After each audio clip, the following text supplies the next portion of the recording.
शांति। आज 26 जनवरी 2021 है और आज बाबा के साकार रूप से चले हुए मधुर महावाक्यों का स्पष्टीकरण देंगी आदरणीय आशा दीदी। ओम शांति दीदी। ओम शांति।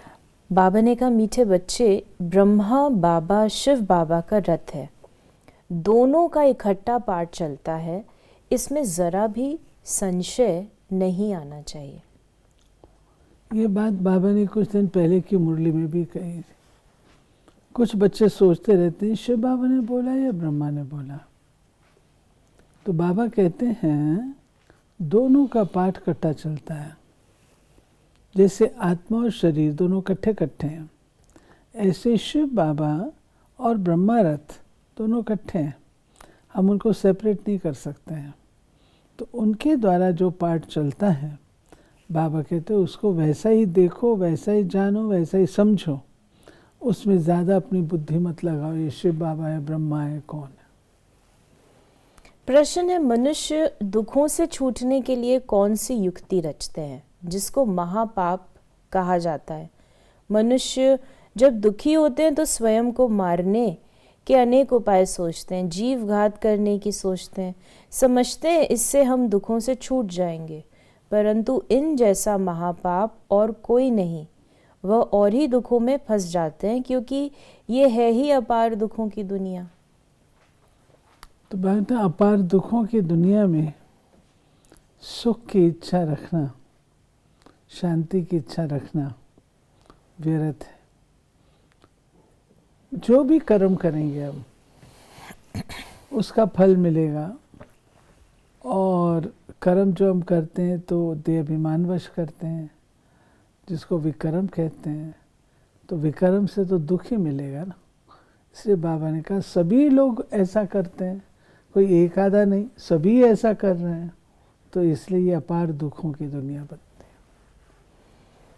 बाबा ने कहा, बाप खुद कहते हैं मैं इनकी भ्रुकुटी के बीच में बैठा हूँ, इनका शरीर लोन पर लेता हूँ। तुम तो जानते हो बाप ज्ञान का सागर है, ज्ञान कहाँ से सुनाते हैं? क्या ऊपर से सुनाते हैं? यहाँ नीचे आया है, ब्रह्मा तन से सुनाते हैं। शिव बाबा ने बताया कि मैं ज्ञान कैसे देता हूँ।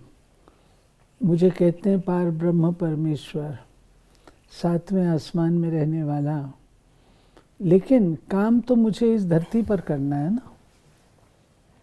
बाबा ने कहा कि कल्प कल्प पुरुषोत्तम संगम युग। इस चीज को मैं एक्सप्लेन करूँगा। तो शिव बाबा चाहे तो ऊपर से बैठ के भी कर सकता है, लेकिन प्रश्न ये है क्या हमारा रिसीविंग सेट इतना क्लियर है जो हम शिव बाबा की बात को कैच कर सके। अगर हम अपनी उधेड़ बुन में हैं तो शिव बाबा की बात को हम कैसे कैच करेंगे। इसलिए शिव बाबा कहता है कि मैं इस धरती पर आ करके ज्ञान देता हूँ, आ करके ब्रह्मा को अडॉप्ट करता हूँ, उसके मुखारविंद के द्वारा नॉलेज देता हूँ। तो बाबा ने कहा कि कल्प कल्प पुरुषोत्तम संगम युग पर ही बाप आते हैं, जिसमें आते हैं उनको ही अगर उड़ा दें तो क्या कहेंगे? नंबर 1 तमो प्रधान। निश्चय होते हुए भी माया एकदम मुंह फेर देती है, इतना उसमें बल है जो एकदम वर्थ नॉट अ पेनी बना देती है।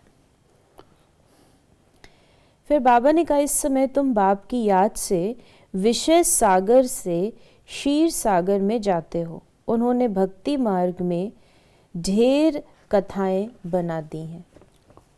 नेपाल में एक तालाब है जिसमें विष्णु जी को क्षीर सागर में लेटा हुआ दिखाते हैं, और वहाँ पे सारा कीचड़ कीचड़ है। सोचने की बात है, विष्णु जी क्षीर सागर में क्यों सोएंगे, दूध के सागर में सोएंगे।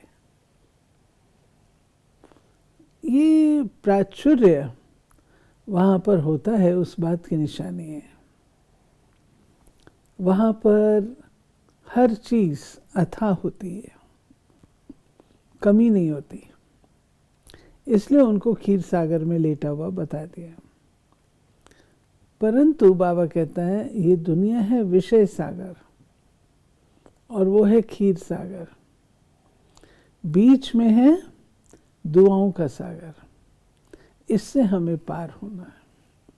तो अभी हमको लक्ष्य रखना है कि विषय सागर से हम अपने आप को मुक्त करें और सर्व से दुआएं लेने का काम करें, जिससे हम क्षीर सागर में जा सकें।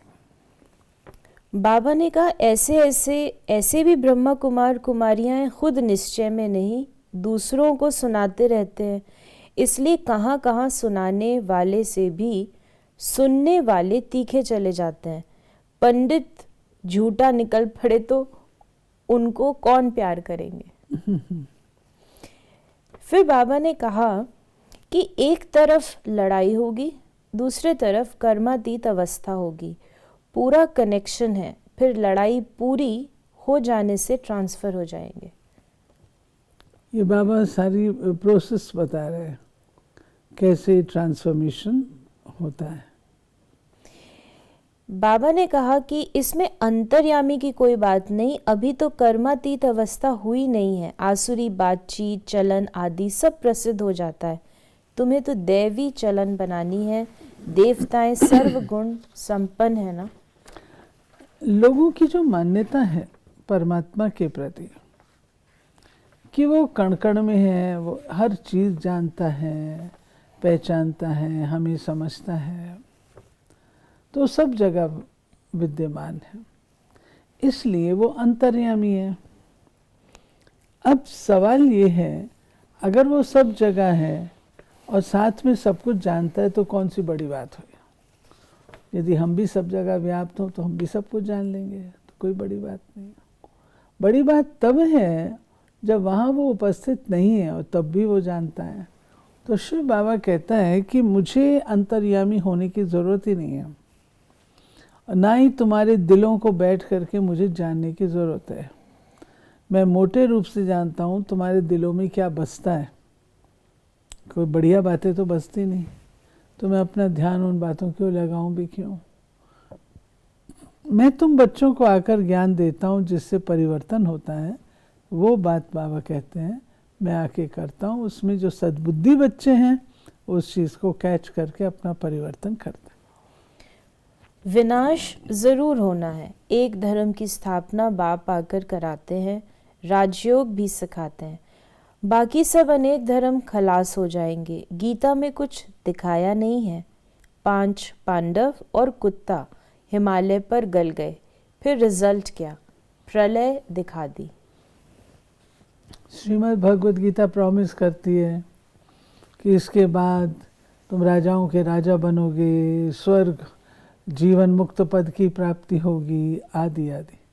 लेकिन बाद में रिजल्ट क्या बताई कि वो सब पांडव जो थे वो ख़त्म हो गया, पहाड़ों पर गए, वहाँ गल करके ख़त्म हो गए, और कुत्ता बचा था साथ में। कुत्ता जो है वो वफादारी की निशानी है, फेथ की निशानी है, और जितना हम शिव बाबा पर फेथ रखेंगे उतने अपने भाग्य को बना सकेंगे। तो जो पहाड़ों पे गल मरना है वो निशानी है कि हम अपनी ऊंची स्थिति को प्राप्त करते हैं, जिसके लिए तपस्या करते हैं।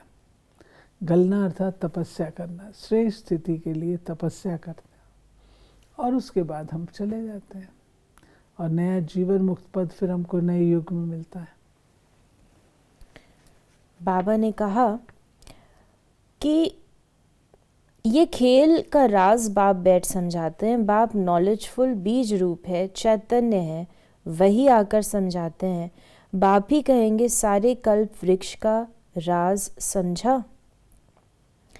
फिर बाबा ने कहा टीचर्स में भी नंबरवार होते हैं, कई तो टीचर होकर भी बिगड़ पड़ते हैं, बहुतों को सिखाकर फिर खुद ख़त्म हो गए। छोटे छोटे बच्चों में भिन्न भिन्न संस्कार वाले होते हैं। तो इस प्रकार बाबा ने कहा कि कोई शैतान होते हैं और कोई परिस्तान में जाने के लायक होते हैं। टीचर तो पढ़ाते हैं, जैसे आज की मुरली में बाबा ने कहा टीचर सर्वेंट होते हैं, टीचर पढ़ाते हैं, परंतु हम कैसे पढ़ाई पढ़ते हैं सारा हम पर निर्भर करता है। अच्छी पढ़ाई पढ़ेंगे तो ऊंच पद की प्राप्ति करेंगे, और ठीक पढ़ाई नहीं पढ़ेंगे तो ज़रूर जा कर के कम पद की प्राप्ति करेंगे। पढ़ाई वही है राजयोग, लेकिन कोई राजयोग सीख कर के राजाओं के राजा बन जाते हैं, विश्व महाराजन बन जाते हैं, और कोई जो है वो यूं ही रह जाते हैं, जिसको हम कहते हैं कि जहाँ थे वहीं स्थित रहते हैं, कोई ऊंच पद की प्राप्ति नहीं। बाबा ने कहा कि दिलवाला मंदिर में कितना अच्छा यादगार है, कितना अर्थ सहित है, परंतु जिन्होंने बनाया है वो नहीं जानते। फिर भी अच्छे समझू तो थे ना, द्वापर में ज़रूर अच्छे समझदार होंगे, कलयुग में तो होते हैं तमो प्रधान। क्योंकि सतयुग त्रेता के पश्चात भक्ति काल का जो आरंभ है वो द्वापर युग से होता है। वो डिफरेंट काल है ऑल टुगेदर, जिसमें धर्म स्थापक भी आते हैं और भक्ति भी आरंभ होती है। और भक्ति भी पहले अव्यभिचारी होती एक, लेकिन धीरे धीरे करते करते करते करते कण कण की भक्ति का, मनुष्यों की पूजा करे। सोचो तो सही, मनुष्यों की पूजा, उनके पांव धो करके पीते हैं। कमाल है, कितनी तमो प्रधान बुद्धि बन जाती है। तब बाबा को आकर के इस तमो प्रधान बुद्धि को सतो प्रधान बनाना है। वरदान है आज का, मेहनत और महानता के साथ रूहानियत का अनुभव कराने वाले शक्तिशाली सेवाधारी भव। जो भी आत्माएं आपके संपर्क में आती हैं उन्हें रूहानी शक्ति का अनुभव कराओ। ऐसी स्थूल और सूक्ष्म स्टेज बनाओ जिससे आने वाली आत्माएं अपने स्वरूप का और रूहानियत का अनुभव करें। ऐसी शक्तिशाली सेवा करने के लिए सेवाधारी बच्चों को व्यर्थ संकल्प, व्यर्थ बोल, व्यर्थ कर्म की हलचल से परे एकाग्रता अर्थात रूहानियत में रहने का व्रत लेना पड़े। इसी व्रत से ज्ञान सूर्य का चमत्कार दिखला सकेंगे। बाबा ने कहा कि जो भी आपके संपर्क संबंध में आए उसको आप शक्ति का अनुभव कराओ, रूहानी शक्ति का। वो रूहानी शक्ति क्या है? जिसको हम कहते हैं मनोबल, आत्मिक शक्ति। जो काम आत्मा नहीं कर सकती परमात्मा तो कर सकता है। तो परमात्मा का एहसास कराना, हमारे बियॉन्ड जो है वो बैठा है, वो कराएगा। इस प्रकार बाबा कहते हैं उनको ये आप अनुभव कराओ। जब रूहानी शक्ति का अनुभव होगा तो मनुष्यों के अंदर एक आशा की किरण जागेगी, और अगर शक्ति नहीं है तो गिव अप कर देते हैं, छोड़ देते हैं। तो बाबा ने रूहानियत के बारे में कहा। स्लोगन है, बाप और सर्व की दुआओं के विमान में उड़ने वाले ही उड़ता योगी हैं। बाबा उड़ता पंछी कहते हैं आज। बाप और सर्व की दुआओं के विमान में उड़ने वाले ही उनका सहज योग लग जाता है। क्योंकि जब आपको दुआएं मिलती हैं, सब तरफ से शुभ भावनाएं मिलती हैं, तो आपको योग लगाने में कठिनाई नहीं आती। जैसे ग्रीन सिग्नल रहता है और आप शिव बाबा को आराम से याद कर सकते हैं। तो ये थे बाबा के आज के महावाक्यों का स्पष्टीकरण। यदि आपके मन में भी कोई सवाल है तो आप उसे व्हाट्सएप करें 8826599309 पर। ओम शांति।